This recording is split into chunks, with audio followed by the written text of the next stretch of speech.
Welcome to the Philosophy of Today. I'm Jim Hammond.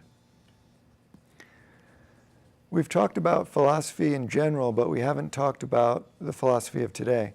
The philosophy of today has two basic principles. Everything is connected and everything is alive. These are very ancient principles. These are the principles of primitive religion and primitive thought. So the philosophy of today resembles primitive religion. The philosophy of today is the most ancient, most widespread worldview.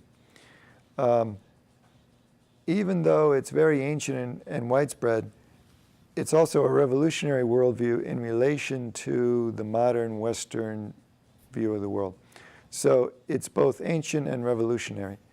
It contrasts sharply with the prevailing worldview in the Western world. So it's an ancient, widespread worldview which is also new and revolutionary. You could refer to the philosophy of today as a hermetic philosophy, as a mystical, a non-rational philosophy. You could call it occult, you could call it Jungian, you could call it the perennial philosophy. These are all roughly synonymous terms.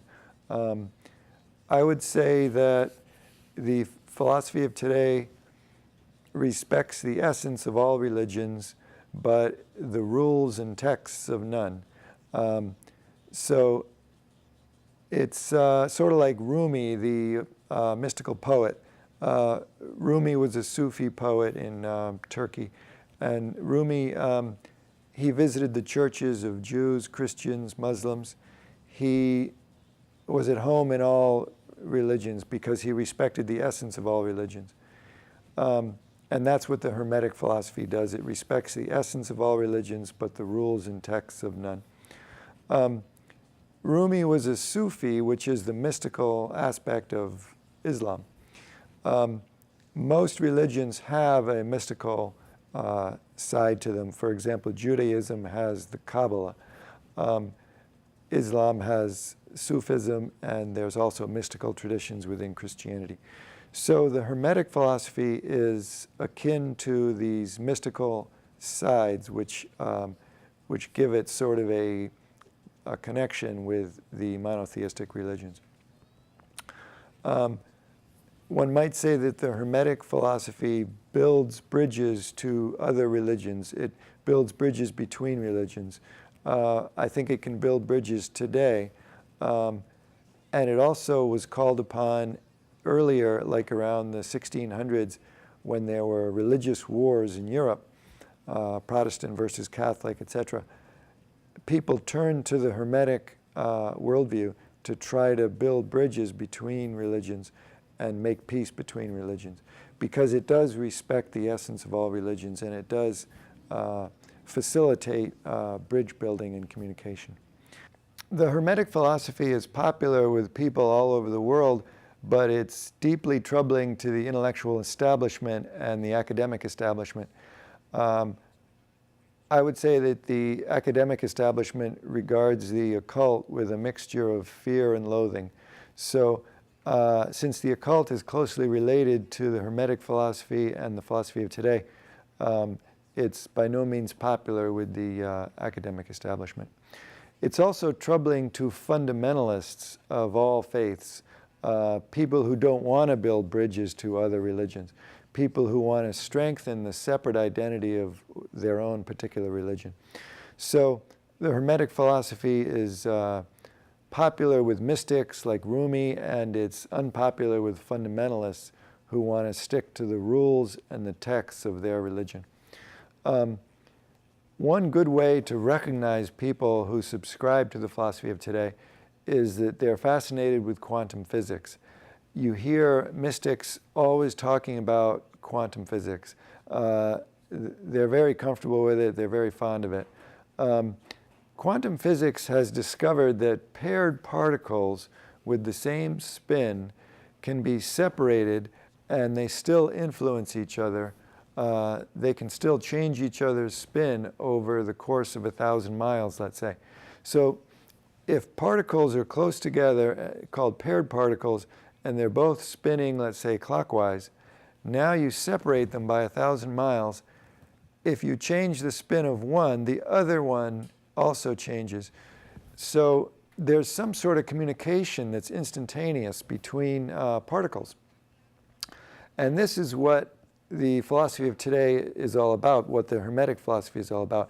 It's about saying that everything is connected, that everything in the world is in communication and connection, which is immediate and takes place over vast amounts of space. So it's mysterious and inexplicable. It's something that baffles scientists. Einstein was very uncomfortable with quantum physics.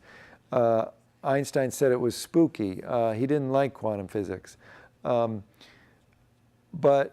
quantum physics is in agreement with the basic principle of magic. One of the basic principles of magic is that things that are once together always retain the ability to influence each other, even if they're separated.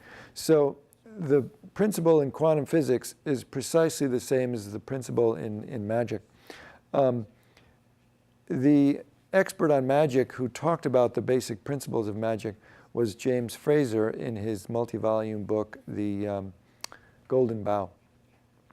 So we find a similarity between primitive thinking as expressed in magic and scientific thinking as expressed in quantum physics. So the rational scientific thinkers like Einstein are very uncomfortable with quantum physics, and mystical thinkers are very comfortable with it because they see this communication in philosophy and literature. They see it all over, and so it doesn't surprise them to see it in quantum physics. For example, if you have twins who are separated, let's say one is in New York and one is in Los Angeles. Let's pretend the one in Los Angeles falls down a flight of stairs and is almost killed. The one in New York senses that something is wrong, and he calls up the one in Los Angeles, says, "Are you okay?" Because there's an immediate sensation in the guy in New York that something is amiss with the guy in Los Angeles. So twins are closely connected, sort of like a mother and child are closely connected. So they retain this ability, this mysterious ability to communicate over vast distances. It's a telepathic communication. It takes place instantly.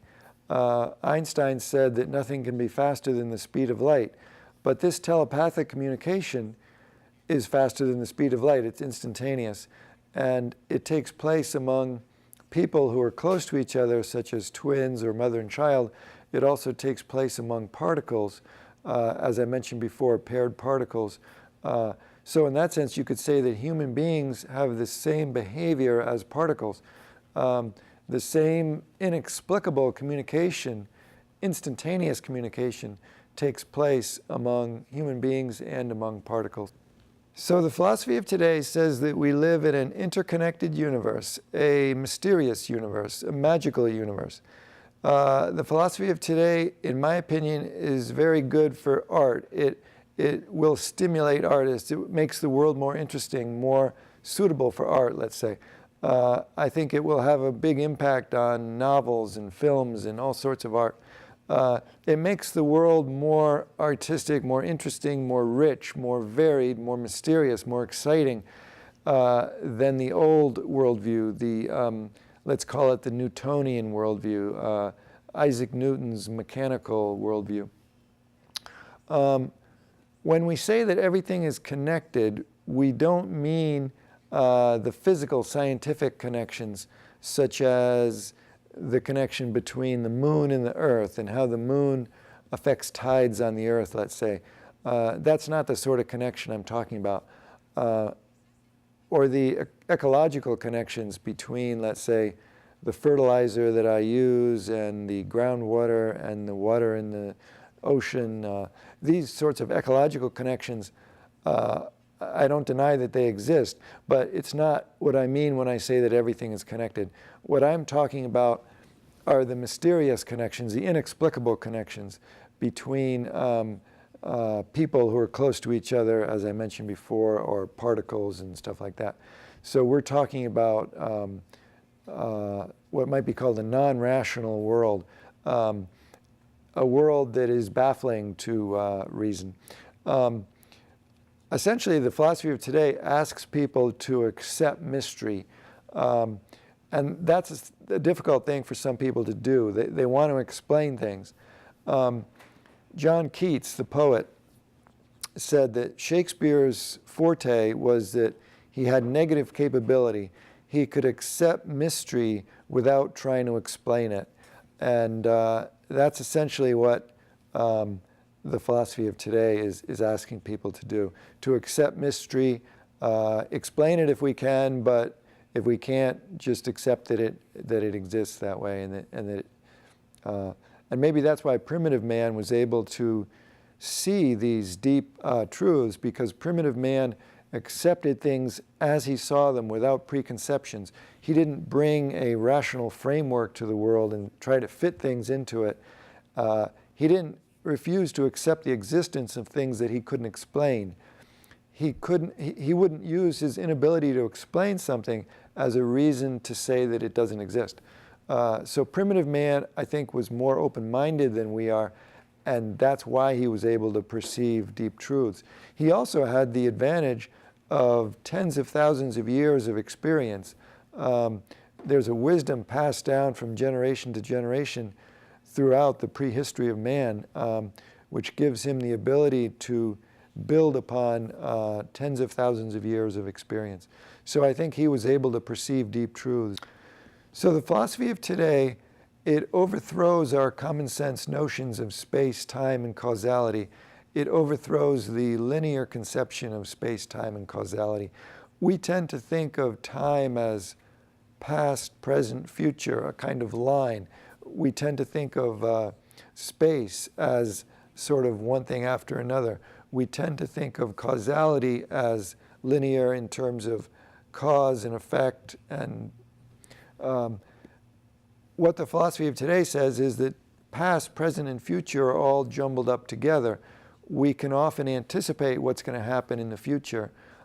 Primitive man would say that a dream can foresee what happens tomorrow or next week or a year from now. And that's what the philosophy of today says, that prophecy is possible. Seeing the future is possible because, in a sense, the future exists already. I know that's hard to understand rationally, but we see that over and over again. Just a quick anecdote about Mark Twain. He was a pilot on the Mississippi, and he got his brother to join him and be a pilot on the Mississippi. And he had a dream in which his brother was killed in an explosion in his steamboat. And about a month later, his brother was killed in an explosion on the steamboat. So Mark Twain was profoundly impressed by that. He really felt that his dream anticipated the future, and he decided that prophecy was possible and that our common sense notion of time is invalid. That, in a sense, past, present, and future are all jumbled up together. So Mark Twain was a lifelong student of the occult. He joined the Society for Psychical Research, where people like William James were members, etc. So there's a million anecdotes of that nature, and essentially what they say is that our common sense notion of space, time, and causality is not valid in the what might be called the essence of the world. Jung is a very important part of the philosophy of today. I mentioned before that the philosophy of today can be described as Jungian. He had a theory called synchronicity, which talks about things taking place at the same time. He described synchronicity as an acausal connecting principle. So it's not a cause and effect, A leads to B, which leads to C, in a linear fashion. This is a nonlinear acausal relationship between things. So it overthrows our common sense notion of causality. So I would say that our age is a watershed age. The philosophy of today represents a watershed. This is, in my view, the first watershed since the time of Isaac Newton. Newton's watershed or revolution was the opposite of today's. Newton took a world that people saw as interconnected and he broke it into separate pieces. What we're doing now is we're taking Newton's separate pieces and we're combining them into an interconnected world. So the watershed of today is, in a sense, the opposite of the Newton watershed of 1650, let's say. I mentioned before that our time is the best time for philosophy because of the twin revolutions, the Eastern Revolution and the psychology revolution. The philosophy of today is the culmination of these two revolutions. We're drawing from the Eastern Revolution because the East sees the world as interconnected. One might say that synchronicity is embedded in the Eastern worldview. The Chinese worldview is based on synchronistic connections between things. The Chinese talk about what likes to occur together rather than what causes something. So it's not a causal worldview, it's an acausal worldview. The Chinese might say, for example, that when you have an earthquake, the emperor dies in the same year. It's not a cause and effect relationship. It's just that these two things like to occur together, frequently occur together. We notice them occurring together, the death of an emperor and an earthquake. So Eastern philosophy sees everything as interconnected, and it never went through that Newton revolution. It never went through the Newtonian tendency to break things down into separate pieces. Jung said that the occult is based on what he called the relativization of space and time. Jung believed that in the unconscious, space and time are relativized. They're no longer absolute. So that's how you can communicate from New York to Los Angeles immediately. If the person in Los Angeles falls down a flight of stairs, as I said before, the person in New York senses it right away. He has a hunch that something is wrong because space and time are relativized in the unconscious. They're not absolute. And Jung noticed that this is the same as Kant's old theory, because Kant had said that space, time, and causality are constructions of the human mind. They don't exist in the thing in itself. So Jung made a connection between the Kantian worldview and the occult worldview, or the philosophy of today, let's say. So Jung drew on the tradition of alchemy, which flourished in the Middle Ages. Jung was a keen student of alchemy. Alchemy might be called a hermetic study or a hermetic science. Alchemy is trying to achieve, let's say, spiritual growth. It's not simply a physical thing of trying to turn lead into gold or something like that. It's not just chemistry, in other words. It's a spiritual pursuit. And the hermetic tradition is intertwined with the alchemy tradition. And Jung revived those traditions, the alchemical tradition. Let's talk about the opposite of the philosophy of today, because sometimes it's helpful to, when you're trying to understand something like the philosophy of today, to look at its opposite, and maybe that will throw some light on the philosophy of today. A friend of mine is a young academic, and he's in the economics department. He's very good at math. There's a lot of math today, not only in economics, but in psychology and other fields, because I think academia likes things that are solid and countable and tangible.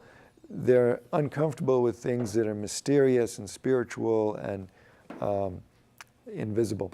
So my friend got job offers at Boston College and the University of Minnesota.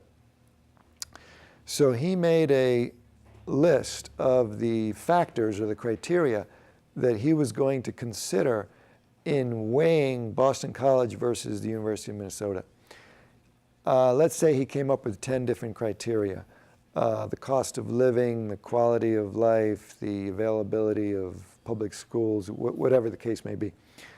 So he had his list of criteria, and then he gave a numerical he gave a number to each of his criteria.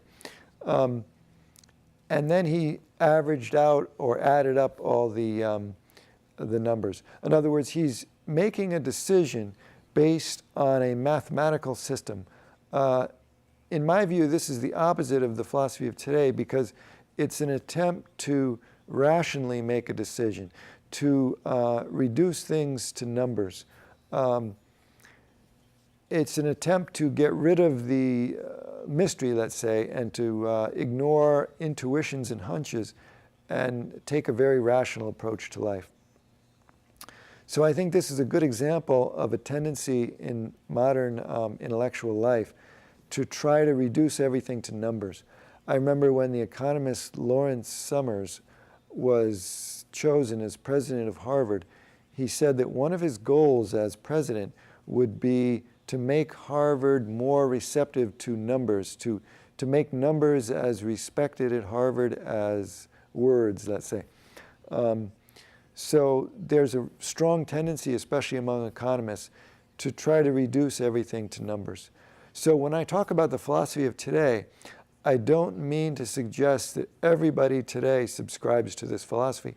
I'm saying that it's a philosophy with momentum, that it's the wave of the future, that it's popular, that its popularity is growing, et cetera, but I don't mean to suggest that everybody subscribes to it. It's kind of like if we compare Google and Microsoft. Google may not make as much money as Microsoft, but people think that it's the wave of the future and Microsoft represents the past. So I would say the philosophy of today is the wave of the future, whereas the monotheistic religions are the past. Another worldview that is the opposite of the philosophy of today is Marxism. Marxism is very rational. They try to make 5-year plans to spell everything out. They try to reduce all of society's activities to a rational plan.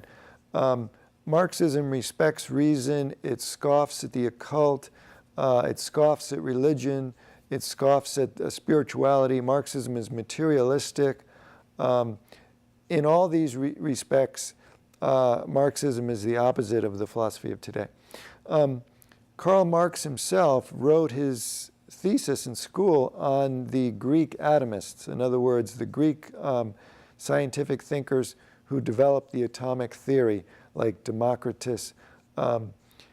So those guys were sort of the first wave of the attempt to break the world into separate pieces, sort of what Isaac Newton did later on. So the Greek atomists are very rational thinkers, and they're breaking the world into pieces instead of connecting it. One indication that a person is opposed to the philosophy of today is that he uses the term rational as a complementary term. The philosophy of today would use the word rational as a pejorative term, or at least as a neutral term, but not as a complement. The philosophy of today would use the word primitive as a complement, or at least not as a pejorative term.